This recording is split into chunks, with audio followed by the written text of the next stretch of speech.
কুম্ভ মেলা একটি বিশাল ধর্মীয় সমাবেশ যা প্রতি 12 বছর অন্তর ভারতের 4টি প্রধান নদীর তীরবর্তী স্থানে অনুষ্ঠিত হয়। এই নদীগুলো হলো গঙ্গা, যমুনা, গঙ্গা এবং নাসিক। এই মেলা হিন্দু ধর্মের অন্যতম গুরুত্বপূর্ণ আচার, যেখানে 3 কোটির মতো তীর্থযাত্রী গঙ্গা স্নান বা ধর্মীয় আচার পালনের জন্য উপস্থিত হন। মহাকুম্ভ মেলা ইতিহাস অনেক পুরনো।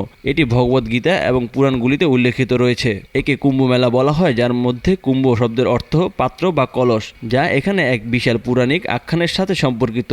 এটি এমন একটি সময় যখন ঐতিহ্যগতভাবে বিশ্বাস করা হয় যে দেবতা এবং রাক্ষসরা মিলিত হয়ে সঞ্জীবনী অমৃতের সন্ধানে কুম্ভ পাত্রে যুদ্ধে লিপ্ত হয় এবং সেই অমৃত পৃথিবীতে পড়ার সময় সেই স্থানগুলি তীর্থস্থান হিসেবে পূর্ণ হতে শুরু করে। এটি প্রায় 12 বছর পর পর অনুষ্ঠিত হয় এবং এটি ভারতের সবচেয়ে বড় ধর্মীয় সমাবেশ হিসাবে পরিচিত। কুম্ভ মেলায় মানুষের যাওয়ার প্রধান কারণগুলো হলো ধর্মীয় বিশ্বাস এবং আধ্যাত্মিক অভিজ্ঞতা অর্জন।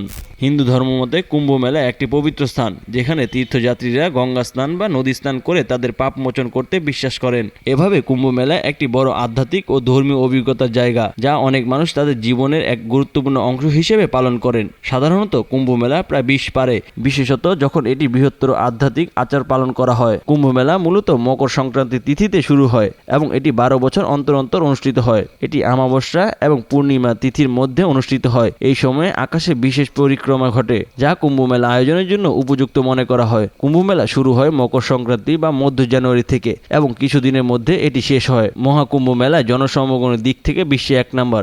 পৃথিবীতে আর কোনো ধর্মের মানুষ এই পরিমাণ সমবেত হয়ে ধর্মীয় আচার উদযাপন করেন না।